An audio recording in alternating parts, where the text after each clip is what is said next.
and welcome to chapter 10 of 2 Samuel. And it came to pass after this that the king of the children of Ammon died, and Hanun his son reigned in his stead. Then said David, I will show kindness unto Hanun the son of Nahash, as his father showed kindness unto me. And David sent comfort to him by the hand of his servants for his father. And David's servants came into the land of the children of Ammon. So we're starting a new chapter, kind of following on from the previous one, in the sense that it's another story of David's kindness. So I'm learning a little bit of history here. Let's see. So Ammon was a kingdom directly east of Israel.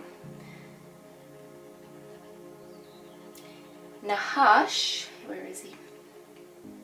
So Nahash was an enemy of Saul back all the way in 1 Samuel. So Nahash was an enemy of Saul previously. So we are assuming here that at some point he had been kind to David. I don't know if we have a story necessarily about that, but it's indicated here that at some point he had shown kindness to him, so he wanted to express his condolences to Nahash's son. Okay. Alright, let's keep reading. And the princes of the children of Ammon said unto Hanun their lord, Thinkest thou that David doth honour thy father, that he hath sent comforters unto thee? Hath not David rather sent his servants unto thee to show the city and to spy it out and overthrow it? Oh, they don't know our David, do they? So they're assuming the worst out of David. They're like, oh, he's coming in to spy. He doesn't really care about you. Oh dear. Wherefore Hanun took David's servants and shaved off one half of their beards and cut off their garments in the middle, even to their buttocks, and sent them away. What? When they told it unto David, he sent to meet them, because the men were greatly ashamed.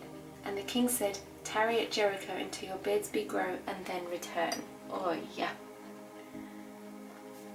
So unfortunately, Nahash's son Hanun, who is now taken over as king, had really bad counselors who have no love for Israel, don't care about David, and without any evidence at all, they just accuse David of sending in spies to go scope out the place.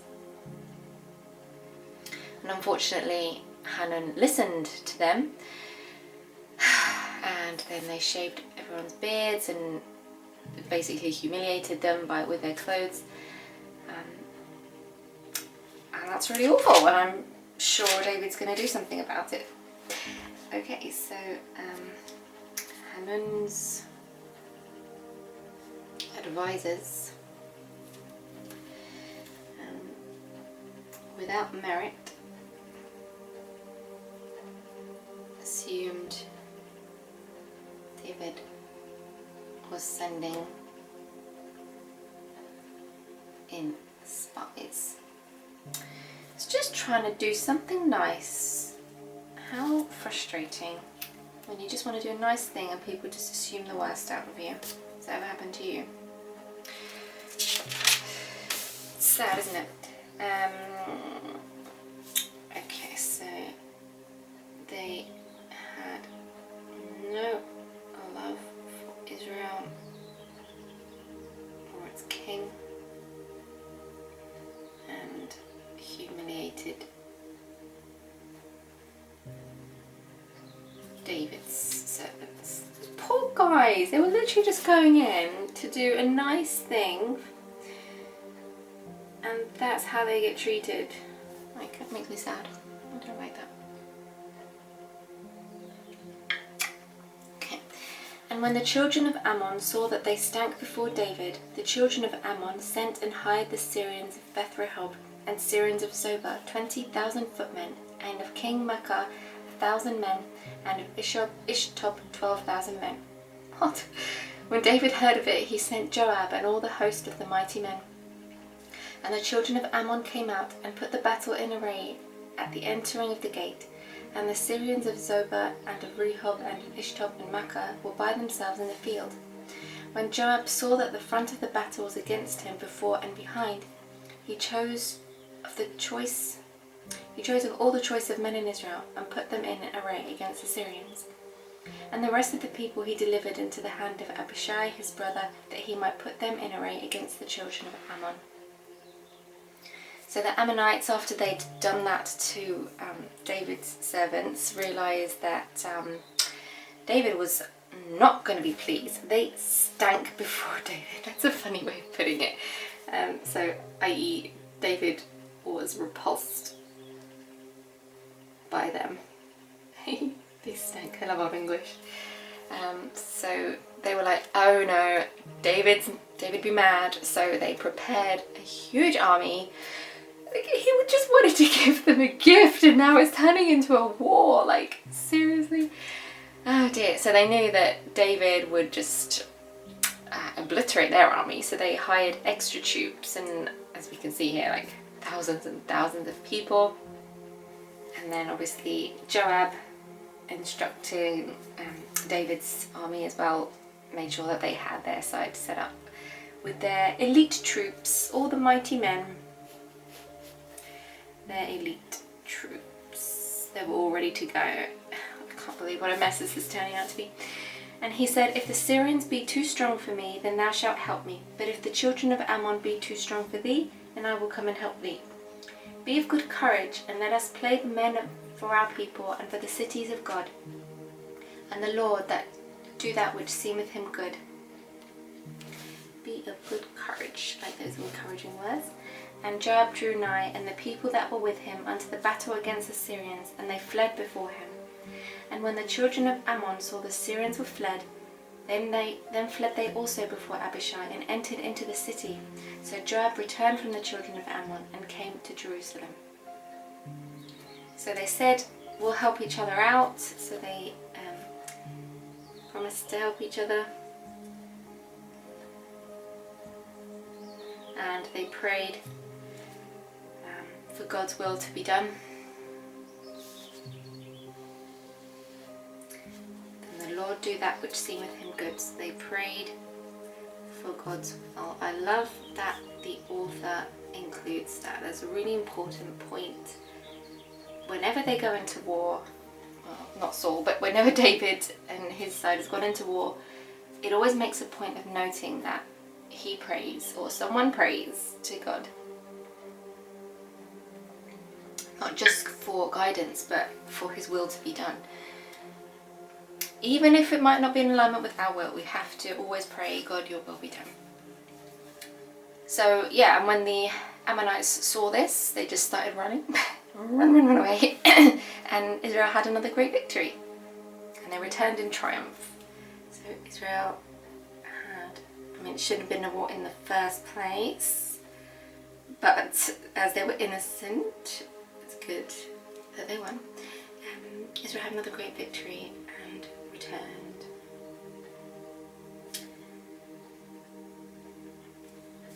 And returned victorious, I was going to say, but that's kind of implied by having a victory. Okay. And when the Syrians saw that they were smitten before Israel, they gathered themselves together, and Hadarezer sent and brought out the Syrians which were beyond the river, and they came to Helam, and Shebach, the captain of the host of Hadarezer, went before them. And when it was told David, he gathered all Israel together, and passed over Jordan, and came to Helam. And the Syrians set themselves in array against David, and fought with him. Does anyone else get frustrated when you see things like this? It's just like, oh, if only you knew. He just wanted to be kind to you, and you're just giving him so much grief. And you're not going to end up winning. Anyways, and the Syrians fled before Israel, and David slew the men of 7,000 chariots of the Syrians, and 40,000 horsemen. Wow, that's a lot of people. And smote Shobach, the captain of their host, who died there. Oh dear. And when all the kings that were servants to Hadadezer saw they were smitten before Israel, they made peace with Israel. I should think so too. Oh my goodness, this did not need to happen. He did not need to be demolished. He was coming in peace anyway and served them. Oh my goodness. So not only did they then end up having peace, they became servants. See, God's will be done. So he brought them right down. And now they're working for David. So the Syrians feared to help the children of Ammon anymore. Absolutely. Because the people of Ammon completely misread the situation. And now Team Syria was on Israel's side. Ah dear. So, instead of accepting defeat, they gathered themselves together, they huddled and regrouped and said, right, let's try again, because that makes sense. So they called for even more troops. Oh dear. Instead of accepting defeat. I mean, this comes from pride, doesn't it? This is all pride, saying, no, we can't take that we've lost. Let's try again. And we know what happens after pride. Instead of accepting defeat, they regrouped with more troops. Oy. Now, if they had God, they would know. But that's probably not wise. So they regrouped, and this time David rocked up.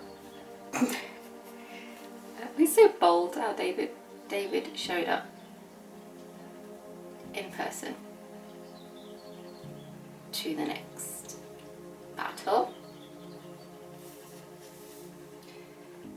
He rounded all of his troops of Israel against theirs, and as you can see, they killed a lot of men, and even the captain of their army.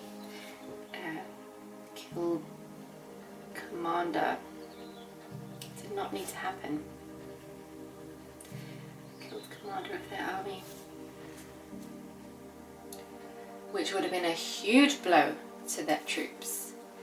And they finally realized that fighting against David and Israel was completely hopeless, so they made peace and became their servants. Oh dear. So David had come a long way. Up to this point, he'd always been faithful. He had been unjustly persecuted. He was a fugitive of his own home. And he's a powerful king. God has been blessing his kingdom. He's been beating all his enemies from left, right and centre. He is at his absolute peak right now. He's in a very, very good position. And without reading on yet, we are familiar with this next story. So I have a feeling that he's at his peak right now. And it goes to show that following God and doing what he says is not just because we're meant to do as we're told. It's because God wants, his will is for our good. And I think that's really important for us to remember that. It's not for any selfish purposes of God. It's for our good. God's will is for our good. And when we divert away from his will, that's when things start going wrong. And it upsets me when I hear people blame God for bad things that are happening in the world. We have to remember that's not his will. He wants us to follow his will, but so many are rebellious. And, we all sin and we make bad choices, and that's why these things happen. So David was at his peak. He was just literally killing it. Yet, looks like, well, he's human, but it looks like he's going to make some challenging decisions that are going to result in some consequences. But we'll come to that later. Now, having said later, I do mean later, because I am, God willing, if it's in God's will, I'm going to be having a little vacation, which is much needed. So I'm going to be taking a break for about a week or so, just because I can't take all this kit with me on holiday. So I'm going to have a pause. Now, if you want to see what I'm up to and where I'm going, all my shenanigans, I will be sharing that with you. I will be taking my little pink Bible with me so I can do some reading, and of course I'll be sharing things that the Lord wants me to share while I'm out there. So you can follow me on Instagram, just at My White Bible, if you want to see what things I get up to. And I'll be continuing to share the word, of course.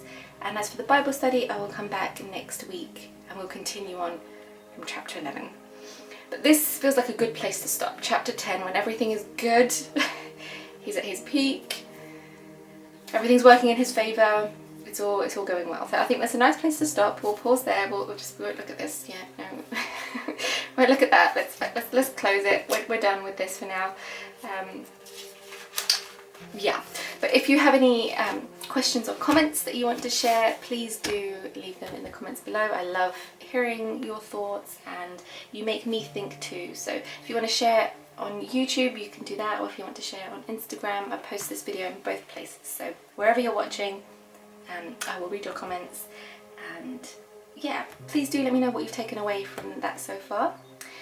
And I'm gonna miss doing this for a week. I will actually, but like I said, I'm reading from my pink Bible, because that's a little travel one which I can take around with me. And yeah, I will see you over on Instagram. Have a lovely day, and I'll speak to you soon.